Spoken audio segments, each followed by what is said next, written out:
Hi ನಮಸ್ಕಾರ ಎಲ್ಲರಿಗೂ welcome to my channel. ಇವತ್ತು ಪಂಚಮಿ ಸಲ್ಮಂದ ನಾನು ನಮ್ಮ ಮನ್ಯಾಗ ಶೇವಿನ ಉಂಡೆ ಮಾಡೇನಿ. ಹೆಂಗೆ ಮಾಡೋದು ನೋಡೋಣ ಬರ್ರಿ. ಬೆಲ್ಲನ ಮೊದಲು ನಾವು ಸ್ವಲ್ಪ ನೀರು ಹಾಕ್ಕೊಂಡು ಬೆಲ್ಲ ಚಂದಂಗೆ ಕರಗಿಸ್ಕೋಬೇಕಾಕೈತಿ. ಹಿಂಗೆ ಮ್ಯಾಲಿಂದ ಎತ್ತಿದ ಮೇಲೆ ಒಂದೊಂದು ಹನಿ ಬರುವವರೆಗೂ ನಾವು ಇದನ್ನು ಕರಗಿಸ್ಕೋಬೇಕು.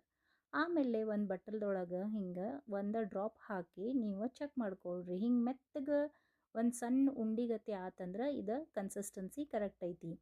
ಇಲ್ಲೇ ನೀವು ಒಂದು ಬಾಳ್ಗೆ ಒಳಗೆ ಶೇವ್, ಏಲಕ್ಕಿ ಪೌಡ್ರ್, ಕೊಬ್ಬರಿ ಹಾಕ್ಕೊಂಡು ಚಂದಂಗೆ ಮಿಕ್ಸ್ ಮಾಡ್ಕೊಳ್ರಿ.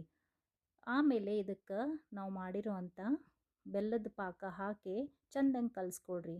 ಸ್ವಲ್ಪ ಕೈಗೆ ನೀರು ಹಚ್ಕೊಂಡು ಇದು ಸ್ವಲ್ಪ ಸುಡು ಇರುವಾಗ ಕಟ್ಟುವಾಗ ಭಾಳ ಹುಷಾರಾಗಬೇಕು, ಯಾಕಂದರೆ ಇದು ಭಾಳ ಸುಡುತ್ತಿರ್ತೈತಿ. ಅದಕ್ಕೆ ಪ್ರತಿ ಸತಿನೂ ಕೈಗೆ ನಾವು ನೀರು ಹಚ್ಕೋತ ಹಿಂಗೆ ಉಂಡೆ ಕಟ್ಟಬೇಕು. ಅಕಸ್ಮಾತಾಗಿ ಏನಾರ ಸ್ವಲ್ಪ ಇದು ಆರಿತ್ತಂದ್ರೆ ಸ್ವಲ್ಪ ಬಿಸಿ ಮಾಡ್ಕೊಂಡು ಮತ್ತು ನೀವು ಉಂಡೆ ಕಟ್ಬೋದು. ಈ ವಿಡಿಯೋ ನಿಮಗೆ ಇಷ್ಟ ಆಗಿದ್ರೆ ನನ್ನ ಚಾನಲ್ ಲೈಕ್, ಶೇರ್ ಮತ್ತು ಸಬ್ಸ್ಕ್ರೈಬ್ ಮಾಡಿರಿ. Thank you.